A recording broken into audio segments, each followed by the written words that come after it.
In this presentation, we're gonna talk about Shell Oil's experiences in Nigeria in oil production. Our presentation will include a basic snapshot of oil in Nigeria, social problems associated with oil exploitation, social impacts on the people, breakdown of cultural and moral values, poverty and destitution by indigents, political issues, reinforced human underdevelopment, and conclusion. A basic snapshot of oil in Nigeria. Research has shown that oil accounts for 95% of Nigeria revenue. Oil accounts for 80% of the government's income. Oil accounts for 40% of the GDP. Oil is controlled by the Shell Oil Company. Nigeria is Africa's leading oil producer. The Niger Delta area produces most of the oil and is most poor. In our research paper, we talked about social problems associated with oil exploitation, and it was include kidnapping and hostage taking, youth militancy and gangsterism, intercommunal conflict, state violence and suppression, breakdown of cultural values and morals, poverty and destitution among indigents, reinforced human underdevelopment, oil theft, and corruption in multiple government agencies. And then we talked about social impacts on the people associated with oil exploiting.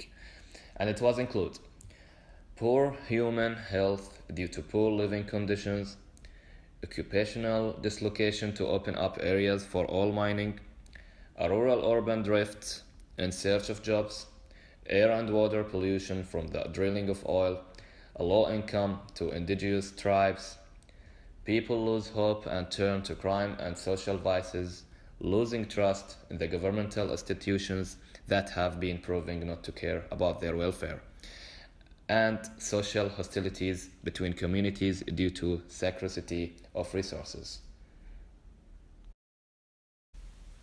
Breakdown of cultural and moral values. There has been a growth of lack of respect for elders who the youth view as representative of the problems in society. Poverty pushes young ladies into prostitution due to the widespread poverty. The cultural fabric of Nigeria has disintegrated as there is no ancestral land and places of worship. There is a growth of gangsterism and youth militancy due to lack of well-paying jobs for the youth. Kidnapping and hostage-taking is rampant, fueled by poverty and corruption in all areas of administration, and intermolecular conflicts for land as land is becoming scarce. Poverty and destitution by indigents. The people living in the Niger Delta have relied on land and the forest as hunters and farmers. These resources are no longer available due to the land being used for oil, leaving them in poverty.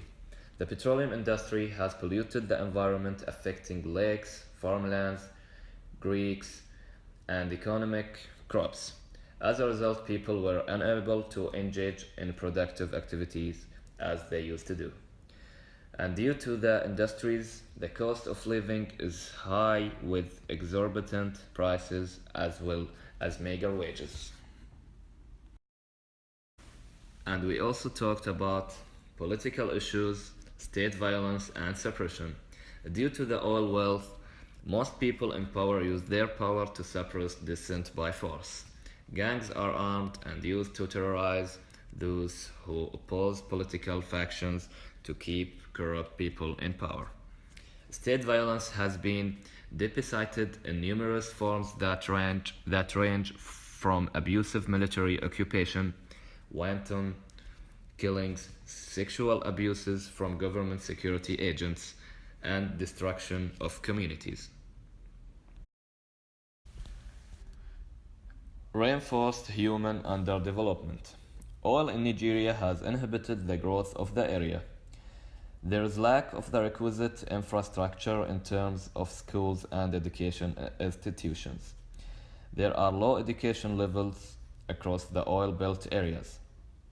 Rampant increase in unemployment level as a result of lack of the skills required for employment. The productive workforce has moved to the urban areas, leaving large areas fallow and thus lowering productivity. And reduction in fish in the area due to the pollution of the water, reinforcing poverty. And to sum up, the oil industry in Nigeria, as it stands, is a mess and is the breeding ground of many social problems that are negatively affecting Nigerians. Residents from the Niger Delta are not benefiting from oil and are dying of abject poverty. The Nigerian government must step in and do its duty to safeguard people from exploitation and ensure they benefit from their resources.